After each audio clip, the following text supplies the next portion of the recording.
What is awareness of our thinking, awareness of our thoughts? What is that? क्या ये बहुत ही मुश्किल काम है या बहुत ही आसान है? मुश्किल वर्ड तो मेरी डिक्शनरी में है ही नहीं। मुश्किल को आसान बनाना ही तो खेल है ना। बहुत आसान है, कुछ भी नहीं है। अभी देखो, प्रैक्टिकली करते हैं इस चीज को। सिर्फ ये देखो कि अपने अंदर ही अंदर आप अपने आप को क्या बोल रहे हो। देखो 1 मिनट के लिए।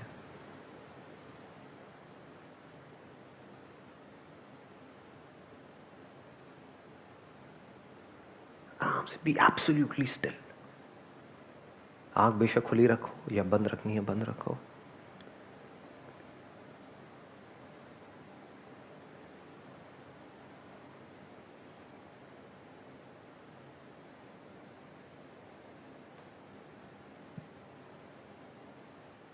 किया ऑब्जर्व? क्या हुआ? क्या ऑब्जर्व? थॉट्स की फ्रीक्वेंसी कम हो गई थी। मैं एक एक करके क्वेश्चन पूछूंगा, आप जवाब देना अपने एक्सपीरियंस के बेस पे, कोई थ्योरेटिकल बात नहीं। अभी जब आप इस तरह से अवेयर थे, जो भी आप बोल रहे हो उसके बारे में, तो क्या ओवर थिंकिंग चल रही थी? बीच बीच में थॉट्स आ रहे थे क्या? थॉट मतलब क्या? कुछ ना कुछ बोल रहे होगे कच्चर कच्चर अपने अंदर, लेकिन बोला उसके आगे चेन नहीं बन रही होगी फॉर श्योर। जैसे क्या बोला होगा एकदम से कि अभी कितनी देर और होना है ये, यस और नो, आंख खुली रखूं या बंद करूं। तो इस तरह से हम अंदर कुछ ना कुछ बोल रहे होते हैं, बट ये जो बोल रहे हैं वो क्या है? Thoughts. This is awareness of thoughts. ये आप कब कर सकते हो, कहां कर सकते हो? इसके लिए क्या करने की जरूरत है? क्या आंख बंद करने की जरूरत है? कहीं जाने की जरूरत है पहाड़ों में? क्या करने की जरूरत है? कुछ भी नहीं जी। कहीं भी बैठे हो, चाहे अपने घर में हो, चाहे बाहर हो, चाहे मेट्रो में हो, चाहे कहीं पर भी हो, आराम से देखो कि मैं देखता हूं अपने अंदर ही अंदर अपने आप को क्या बोल रहा हूं, क्या बोल रही हूं। दिन में शुरू में अगर 5-10 बार भी ये करना शुरू कर दिया तो धीरे धीरे आप देखोगे इसमें किस तरीके से आपको मजा आने लग जाएगा। फिर एक नई हैबिट पड़ेगी। आज है अवेयर ना रहने की हैबिट, खोए रहने की हैबिट, इमेजिनेशंस में जीने की हैबिट। फिर कैसी हैबिट पड़ेगी? यहां पर पूरी तरह से रहने की हैबिट। हवा चल रही है तो उसकी वजह से क्या हो रहा है, पूरी बॉडी में सेंसेशंस हो रही है, हमें नहीं पता होता है। देखो कभी लोगों को क्या देखना है, अपने आप को देखो। रोबोटिक लाइफ नहीं जी रहे होते हैं हम। We are not even aware of what we are saying to ourselves. अरे खुद को छोड़ो, लोगों को ये तक नहीं पता वो दूसरों को क्या बोल रहे हैं। अभी मैं एक वेडिंग में गया हुआ था, तो एक बंदा आया, मतलब बंदा क्या, मतलब एक बंदा ही बोलूं, हाँ ठीक है बंदा बोल सकते हैं, बंदा बोलने लायक था नहीं वो आया, आ करके पता नहीं अपनी पूरी कहानी सुना के चला गया। Oh I come from US, I got 2 kids who are studying there, ये वो ये सारा उसने बोल दिया। मैंने अपने मन में बोला जब वो चला गया, मैं किसी ने पूछा था तेरे से क्या भाई? People are not aware of what they are saying. कुछ भी बोल रहे हैं, बड़ बड़ बड़ बड़ बड़। देखा है ना ऐसे लोगों को? हाँ, तो आप बाहर भी कम बोलो और अपने अंदर भी कम बोलो, उतना ही बोलो जितना जरूरी है, तो कमाल हो जाए। नाइदर ब्लैक नॉर व्हाइट, मतलब कि आज इस सेशन में जो कुछ भी होने वाला है, मतलब जो कुछ भी, मतलब जो आप पूछने वाले हो या जो मैं बोलने वाला हूं ना, आप अपने आप को जज करके बोलना कि यार मैं सही बोल रहा हूं या गलत बोल रहा हूं। और मुझे जो बोलना होगा मैं डायरेक्ट दिल से बोलूंगा, बजाय बीच में कोई फिल्टर लगाए। लेकिन वो मैं अकेला नहीं कर सकता। उसके लिए हमें क्या करना होगा, यहाँ जितने भी लोग बैठे हुए हैं, आप सबको मेरे साथ में, मैं एक बच्चे की तरह हूँ, एक 5 साल के बच्चे की तरह आज यहाँ पे जो अजीब अजीब हरकतें करने वाला हूँ, तो आप सबको भी मेरे साथ में बच्चे बनना होगा। तो क्या सब तैयार है यहाँ पे बच्चे बनने के लिए? यस और नो? यस और नो? हाँ, तो अब हम कुछ गेम्स खेलेंगे। मैं 3 गाने गुनगुनाऊंगा एक एक करके, बच्चों वाले, छोटे बच्चों के गाने, बड़ों के नहीं है, कोई ज़्यादा सीरियस नहीं है। और उसको सुन करके आपको पहचानना है कि वो गाना कौन सा है, और सबने मिल करके उस गाने को गाना है। ठीक है? सब लोग तैयार हैं सुनने के लिए? ओके, ध्यान से सुनना और साथ में गाना है आपने। मैं गुनगुनाऊंगा, आप गाओगे।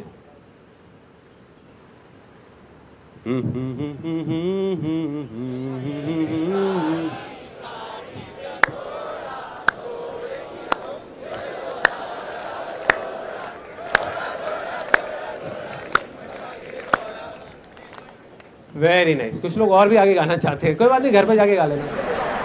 दूसरा गाना, ये पहले वाले से भी थोड़ा सा कॉम्प्लिकेटेड है, देखते हैं इसको कौन आसान बना पाता है।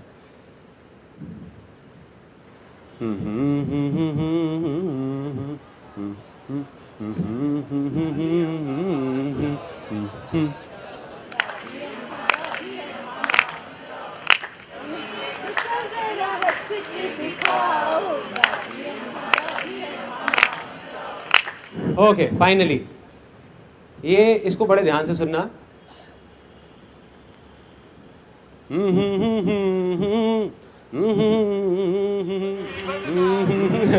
यार ये बच्चों का गाना है।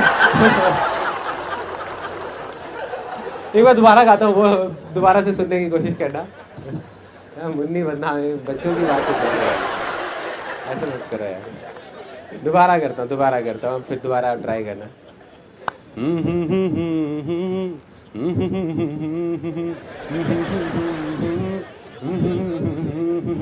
गाओ एवरीबॉडी।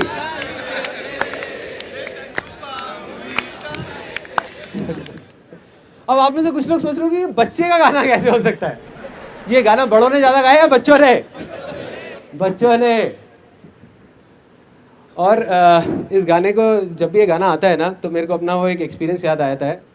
हम राजस्थान गए थे और वहाँ पे मैं काफ़ी सीरियस कुछ डिस्कशन कर रहा था। इतनी देर में मेरा बेटा पीछे से आया, आकर के मेरे को कहता पापा। मैं कहा हाँ बेटा। पापा मुन्नी।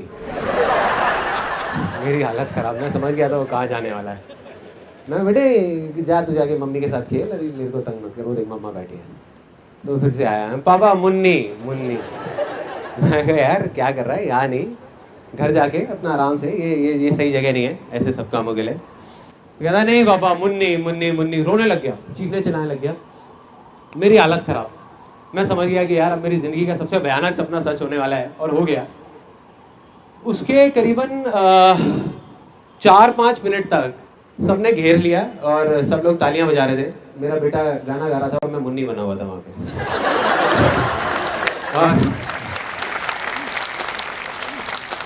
और मेरी प्रॉब्लम यहाँ खत्म नहीं होती, यहाँ से शुरू होती है।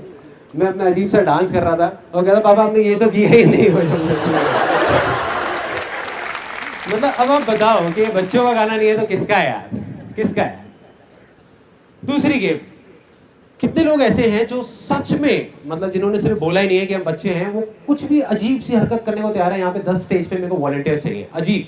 बाद में मत बोलना कि यार बताया नहीं था आपने। 10 वॉलंटियर्स, एनी 10 प्लीज आ जाओ। 10 वॉलंटियर्स। ओ तेरे आ गए आ जाओ। बस 10 ही चाहिए, 10 ही चाहिए यार। हो गया। आ जाओ। हाँ चलो, तो आप यहाँ पे खड़े हो जाओ, ठीक है। अब एक पर्सन मुझे ऐसा चाहिए जिसका आज बर्थडे हो। एनीबडी जिसका बर्थडे है, आ जाओ। क्या नाम है आपका? अंसारुल। हैप्पी बर्थडे यार, हैप्पी बर्थडे। सो अब देखो, एक अजीब सी गेम होने वाली है। बर्थडे में ऐसी कौन सी गेम है जो बच्चों को सबसे ज्यादा मजा आता है खेलने में? सबसे ज्यादा मजा रेलगाड़ी चुक। सबसे ज्यादा मजा कौन सी गेम खेलने में आता है, जल्दी बताओ। बलून फाड़ने में, राइट। किसने बोला? हाँ, बलून फाड़ने में। तो वही गेम होने वाली है। बलून लाया जाए। Where is that balloon? ये सिर्फ नाम के लिए नहीं खेल रहे, इसके पीछे एक बहुत बड़ा कॉन्टेस्ट है, बहुत बड़ा। वो क्या है कि अब आप में से जो भी जीतेगा, जिसके हाथ में सबसे ज्यादा टॉफीज आएंगी, उसका मैं खुद अपने स्टूडियो में फोटो सेशन करूंगा। अच्छा, जिसका बर्थडे है वो पड़ेगा। बड़ा भयानक बर्थडे बनने वाला है भाई।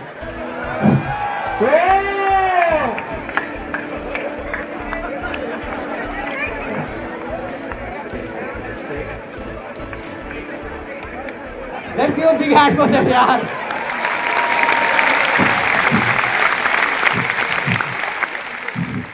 कई लोगों के मुंह पे नाखूनों के निशान पड़े हुए हैं, छील दिया गया है उनको। ये क्या है? कोई घर से तो नहीं लेके आया ना? And the winner is Sunil Sethi from Sirsa Haryana. Okay, ठीक है, बैठ जाओ, ठीक है। बाकी लोग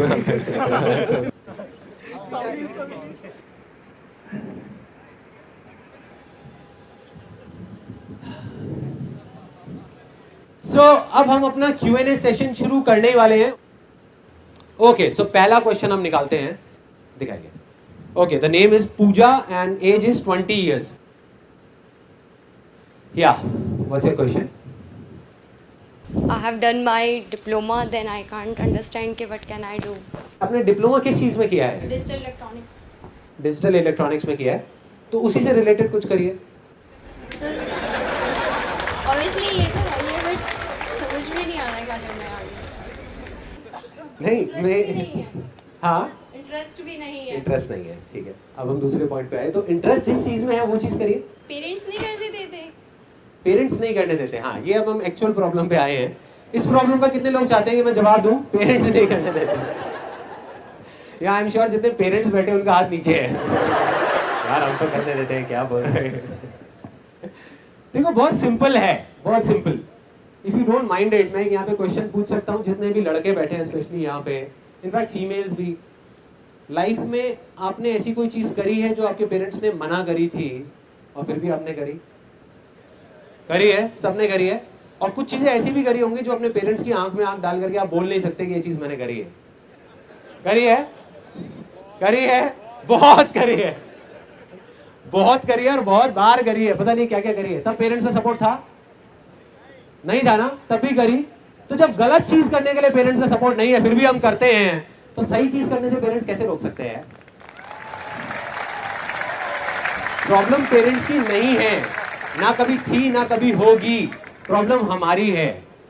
हमें अपने ऊपर भरोसा नहीं है कि हम वो करना भी चाहते हैं। नहीं, जिस दिन आपके अंदर से आएगा ना कि ये चीज मुझे करनी है, पेरेंट्स खुद आपको कहेंगे आकर के कि करो ना यार, क्या प्रॉब्लम है। I give you an example of my life कि मैंने एक बार इस तरीके से कैसे इस सिचुएशन को डील किया था। जब मैंने नया नया अपना फोटोग्राफी का काम शुरू किया, तो उस काम को बढ़ाने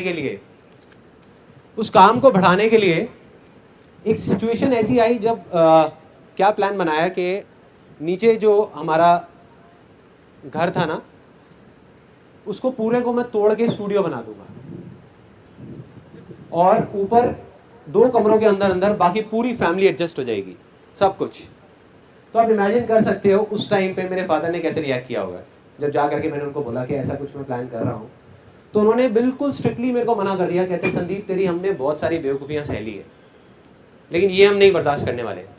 कहते तू ये फोटोग्राफी करता है ब्लॉक में, तुझे पता नहीं है लोग कैसी कैसी बातें करते हैं, क्योंकि काम है करने वाला, कोई ढंग का बिजनेस कर, ये कर वो कर। कहते ये तोड़ने नहीं दूंगा मैं तेरे को घर, अपना घर ये मैंने बड़े प्यार से बनाया, ये नहीं तोड़ने दूंगा तेरे को। मैं पापा कोई बात नहीं, मैं आपको कुछ कह ही नहीं रहा, मत तोड़ने दो, कोई दिक्कत नहीं है। रात के करीबन 11:15 बजे हुए थे, मुझे अभी भी याद है वो मोमेंट। मैं गया, जा करके उनके बेड के पास में बैठ गया। पापा कहते हैं तेरे को मना किया ना मैंने कि नहीं तोड़ने दूंगा मैं घर। मैं कहा मैं उस बारे में बात ही नहीं कर रहा यार, एक बेटा के अपने बाप के पास में बैठ नहीं सकता, मैं पापा के पास बैठ नहीं सकता। मेरा प्रॉब्लम क्या है? मेरे को याद आ रही थी आपकी, क्या पैर दबाऊंगा, क्या क्या क्या, हाँ सेवा नहीं कर सकता एक बेटा अपने पापा की। अच्छा कोई नहीं, बैठ जा। बैठा रहा, 11 बज गए, 11:30 बज गए, 11:45 बज गए ना, पापा को नींद आए, बार बार करवट ले रहे, मैं बैठा हुआ। मैं कहा नहीं, वैसे ही मन कर रहा है, मेरा मन थोड़ा सा ना ऐसी हो रहा था, मेरा मन था कि आपके पास बैठ जाऊँ।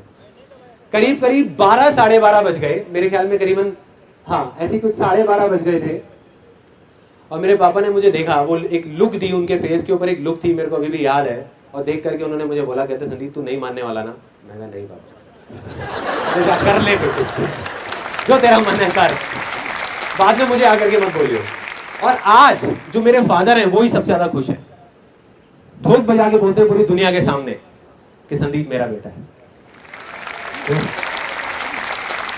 तो प्रॉब्लम ये नहीं है कि पेरेंट्स का सपोर्ट नहीं है, प्रॉब्लम ये है कि हमें अपने आप पे कॉन्फिडेंस नहीं है। जिस टाइम आपके अंदर पूरा भरोसा आ जाएगा कि मुझे ये चीज करनी ही करनी है और ये चीज मेरे लिए भी सही है, मेरी फैमिली के लिए भी सही है, तो आई एम 100% श्योर कोई पेरेंट्स आपको मना नहीं कर सकते, कोई भी। अगर आपके अंदर डाउट होगा तो वो मना करेंगे।